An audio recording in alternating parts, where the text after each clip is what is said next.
Que saudade de você! Oi, gente! Canal YouTube Eli Correia Oficial. Vamos se inscrever, gente? Vamos lá? Então se inscrevam, vamos fazer com que o nosso canal chegue agora a 1 milhão. Dos 500 mil já passou, não é? Do meio milhão já passou. Agora está faltando a sua inscrição para que nós cheguemos rapidamente a 1 milhão de inscritos. Então se inscreva, dê aquele like, faça aquele joinha e acione o sininho, porque o sininho tocou... É mais uma postagem, é mais uma carta de saudade. São histórias que a vida escreveu. E no canal YouTube Eli Correia Oficial, Seu Zica, quando tudo dá errado. Eu me chamo Oscar, mas aqui em Guarulhos, onde eu moro, passei a ser conhecido, a ser chamado por todos de Seu Zica.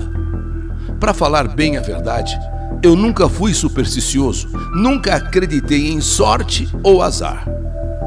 Mas o que aconteceu comigo fez com que eu mudasse o meu pensamento. Quando eu completei 16 anos de casado com Gisele, meu casamento não andava lá essas coisas. Como diz o ditado, não estava bem das pernas. E um dos principais motivos das brigas com a minha esposa era dinheiro. Ela estava muito acostumada com uma vida confortável. Sempre andava bem vestida, frequentava salões de beleza toda semana. E todos os anos eu trocava o carro dela, sempre por um zerinho. Porém, isso começou a mudar. Quando a empresa de cosméticos, onde eu trabalhava, onde eu era diretor, tinha um cargo executivo, começou a ter problemas financeiros e começou a fazer cortes de funcionários. Foi quando também me cortaram, demitido. Mas como eu tinha muitos anos de casa e ganhava bem, acabei pegando uma boa indenização. Mas agora eu precisava guardar esse dinheiro, administrar esse dinheiro e dar uma enxugada nas despesas, pois eu não sabia se eu iria conseguir outro emprego com um salário tão bom quanto eu tinha, assim rápido. Quando eu contei para Gisele sobre a minha saída da empresa, quer dizer, sobre a minha demissão, expliquei que deveríamos reduzir os nossos gastos.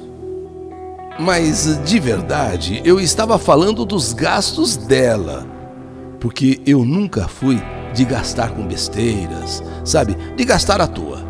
Essa mulher ficou uma fera. Essa mulher ficou brava. Mas brava mesmo. Você quer reduzir gastos? Então reduza os seus, pois eu não vou deixar de fazer nada do que estou acostumada. Não vou mesmo. Eu falei, mas mudou a vida, mudou a situação, não quero saber, não quero saber.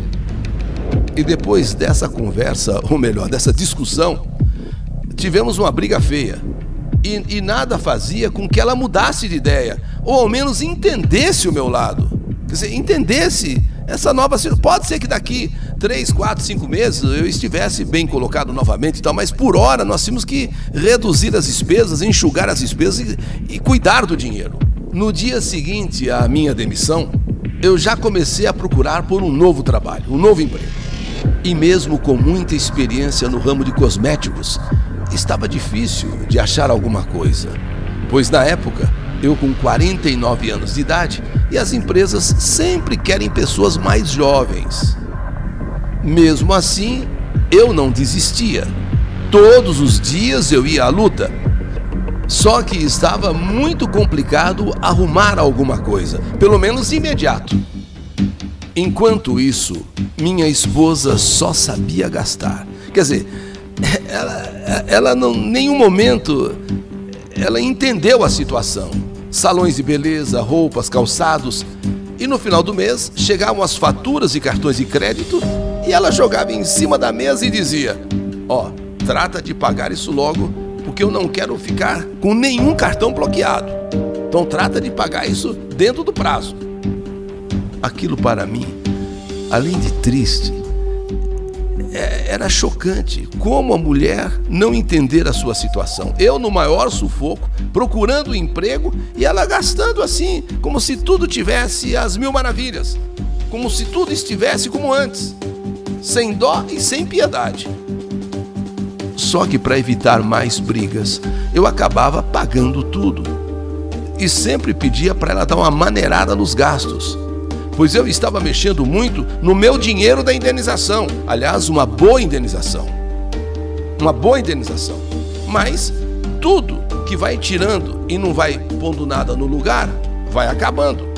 E eu tinha medo que o dinheiro acabasse antes mesmo que eu encontrasse um novo emprego. Apesar dos meus pedidos, ela não parava de gastar. E depois de 6 meses desempregado, eu resolvi tomar uma atitude severa. As faturas dos cartões dela chegaram. Só que dessa vez eu estava decidido que não pagaria nenhuma.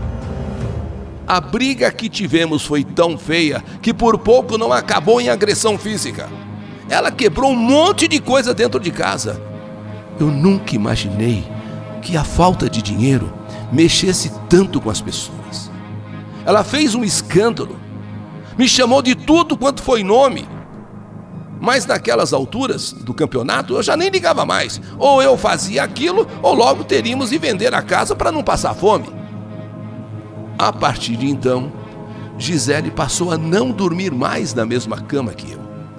Em casa, sempre que eu chegava da rua, onde eu passava o dia inteiro atrás de emprego, não havia jantar pronto e dificilmente ela estava em casa. Quando ela chegava em casa, estava sempre com sacolas de compra. E quando eu perguntava como ela havia comprado aquelas coisas, ela me respondia: isso não é do seu interesse. Já que você não pode me sustentar, eu me viro sozinha. Comecei então a imaginar muitas coisas. Comecei até a achar que ela estava saindo com alguém, e esse alguém comprando essas coisas para ela. Mas logo eu descobri a verdade. Um dia, quando eu estava saindo de casa para mais um dia procurar emprego, recebi uma ligação de uma das amigas de Gisele. E ela pediu para que eu a encontrasse, pois precisava falar muito comigo. Eu fiquei tenso. O que essa amiga quer falar comigo a respeito de Gisele? Fui até a casa dessa amiga e, chegando lá, ela começou a falar: Olha, Oscar, eu sei que é muito chato o que eu vou dizer, mas é que a Gisele fez um monte de compras no meu cartão. E é porque ela falou que tinha esquecido os cartões dela. Então foi um dia que nós fomos no shopping e ela pediu que eu emprestasse o meu cartão para ela porque ela tinha esquecido os dela. Acontece que eu emprestei, ela comprou um monte de coisas, só que a fatura chegou. E ela pediu para que eu entregue a fatura para você. E aqui está, Oscar, a fatura. Quando eu vi a fatura, ela utilizou o cartão da amiga. Comprou assim, sabe, sem nenhuma preocupação. E quando a amiga a cobrou, ela falou: entrega para o Oscar. Naquele dia, eu quase desmaiei. Eu passei tão nervoso, mas eu passei tão mal. A fatura do cartão da amiga estava em R$4.800 E eu não tive outra alternativa a não ser pagar, pois ela não tinha culpa nenhuma pelas atitudes de Gisele. E a Gisele, sabe, pediu assim, candidamente, ingenuamente: olha, empresta seu cartão, eu esqueci o meu em casa. E claro, a amiga emprestou. Só que eu alertei essa amiga de Gisele que nunca mais emprestasse o cartão. Expliquei a minha situação. Ela ficou até de boca aberta, pois nem sabia que eu estava desempregado. Quando voltei para casa naquele dia, ao invés de brigar com Gisele, eu tentei mais uma vez ter uma conversa para ver se ela entendia, para ver se ela se conscientizava do momento que nós estávamos atravessando. Mas não teve jeito. Acabamos mais uma vez brigando feio. Só que tudo estava para mudar no dia seguinte. Eu recebi uma ligação pela manhã de uma outra grande indústria de cosméticos me dizendo que estavam procurando uma pessoa com o meu perfil e experiência e me convocaram para uma reunião para acertarmos alguns detalhes: salário, serviço, horas de trabalho, e, enfim, marcou às 11 horas, mas que eu deveria chegar exatamente às 11 horas, até se possível chegar uma meia hora antes, mas 11 horas era o horário marcado e que eu não atrasasse. Tudo bem, não tem problema, poxa, fiquei tão eufórico, tão alegre, quer dizer, me senti novamente empregado, praticamente empregado novamente. Para chegar no horário e de maneira apresentável, resolvi ir para a entrevista com o meu carro. Me arrumei, peguei todos os meus documentos e fui para a reunião. Fui com tempo de sobra para chegar na hora certa, 11 horas. A secretária disse: por favor, não atrase. Ok. O trânsito não estava bom. Só que eu já prevendo isso, como eu disse, eu saí bem cedo de casa, bem mais cedo. Assim que entrei na Marginal Tietê, um motoqueiro passou bem rente ao meu carro e acabou arrancando o retrovisor. E em seguida se desequilibrou e caiu. Só que foi um tombinho à toa, mas aquilo foi o suficiente para ele querer arrumar uma confusão ali em plena Marginal Tietê. Além de ter batido e quebrado o meu retrovisor, foi ele que bateu. Ele queria que eu pagasse o estrago da moto dele. Logo, um monte de motoqueiros se aglomerou ali à minha volta. Eu estava vendo que eu poderia até apanhar caso eu não acertasse alguma coisa ali, o estrago da moto do rapaz. Ali mesmo, a olho, ele disse: eu vou gastar aqui, olha, brincando, uns R$300, de 300 a 500 reais. Me dá 300 que tá tudo bem. Bom, eu não tive outra saída. O horário da reunião, 11 horas, fiz um cheque, entreguei ao motoqueiro e vai com Deus. Só que nem isso atrapalhou a alegria que eu estava em ter conseguido um novo emprego. Continuei naquele trânsito, o horário já começava a ficar mais apertado e quando o trânsito começou a fluir melhor, um pneu do meu carro furou. Rapidamente, encostei o carro, já fui tirando o macaco, chave de roda, triângulo. Mas quando eu fui pegar o estepe, o estepe estava murcho. Agora as coisas já estavam complicadas por meu lado. Pneu furado, estepe murcho, a hora chegando, olhei para frente, vi um poço de gasolina a uns 150 metros mais ou menos. Tranquei o carro e fui para o posto carregando aquele pneu vazio. Muito sol, muito calor, eu de roupa social, e por mais que eu tomasse cuidado, já estava ficando sujo carregando aquele pneu, além do suor, é claro. Enfim, cheguei até o posto e ali no posto, pelo menos, graças a Deus, tinha uma borracharia. Ainda tive de esperar mais de 15 minutos para arrumar o meu pneu, pois o borracheiro estava trocando o pneu de um caminhão. 15 minutos não, mais de meia hora. Pneu arrumado. Voltei para o meu carro, troquei rapidamente o pneu e fui para a reunião. Acontece que nesse meio tempo o trânsito se tornou complicado demais, muito congestionado. Eu não tinha o que fazer a não ser ter paciência. Resolvi ligar para a empresa para avisar que eu me atrasaria um pouco, mas não encontrei o meu celular dentro do carro. Com certeza eu deveria ter deixado ele cair na rua por causa de toda aquela confusão com o motoqueiro. Ou então esqueci ele em casa, sei lá.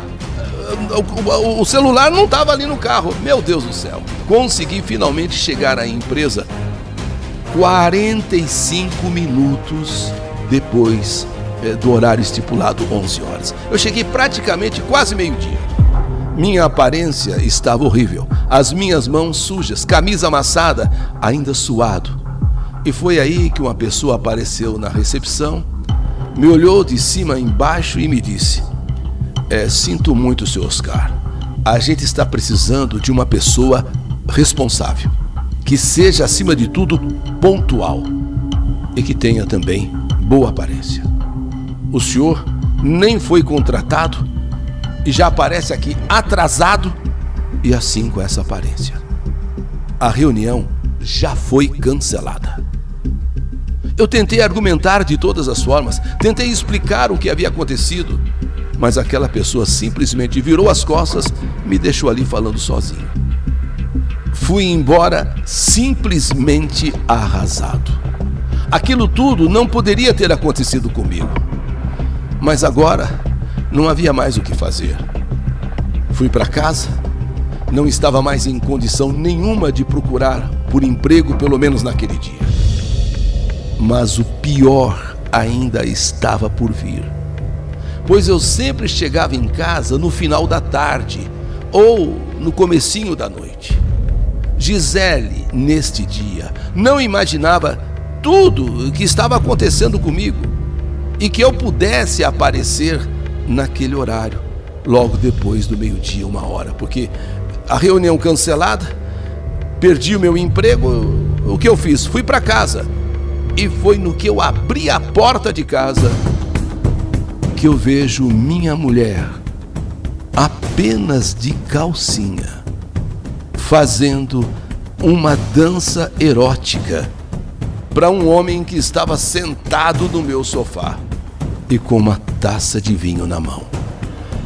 Sabe aquelas danças tipo dança do ventre? Aquela dança erótica que a pessoa coloca o dedinho na boca e tira a luva e começa assim a rebolar, a fazer caras e bocas. Eu fiquei paralisado. Eu não conseguia falar nada. Eu apenas olhava. E sinceramente, se eu ficasse mais 1 minuto ali, eu seria capaz de matar os dois. Eu fui para a casa de meu irmão, contei a ele tudo o que havia me acontecido e o que eu surpreendi na minha própria casa. Ele pediu que eu passasse alguns dias ali na casa dele, até a poeira baixar e assim eu poder resolver tudo com calma, porque eu estava sem cabeça para tomar qualquer decisão. Na verdade, foi esse meu irmão que acabou resolvendo tudo para mim, pois eu não queria mais ficar com Gisele. Eu não queria mais ter, nenhum minuto, nenhum segundo à frente de Gisele. Diante de tudo isso, ela deixou a nossa casa, demos entrada na separação e na divisão da casa, que eu fui obrigado a vender. Só que esse meu irmão, que tanto me ajudou, acabou comentando com alguns amigos sobre tudo o que aconteceu comigo em um único dia. E acabei virando motivo de piada. Fui apelidado de seu Zica. Sabe quando tudo acontece de errado num único dia? Só zica, zica, zica, zica, zica. Diante de tudo que eu passei, o apelido é o que menos me incomoda, seu Zica. Hoje já estou empregado outra vez. Não ganho nem a metade do que eu ganhava, mas o que eu ganho dá para o meu sustento. Sobre Gisele, o que eu sei é que ela acabou se tornando, vamos dizer assim, uma mulher de encontros, mas encontros VIPs, encontros com pessoas bem situadas, que para manter o luxo, para manter as despesas, só pode ser com gente que tenha grana. Agora, o que me surpreende é eu ter convivido com uma pessoa sem saber que para ela o dinheiro era mais importante. Enquanto pude dar do bom e do melhor, eu era o homem da vida dela. Quando fiquei desempregado e tive que diminuir as despesas, que eu conheci a verdadeira mulher que eu tinha em casa. Uma interesseira. Só isso. Uma interesseira. Esta é a minha história. História que a vida escreveu. Que saudade de você!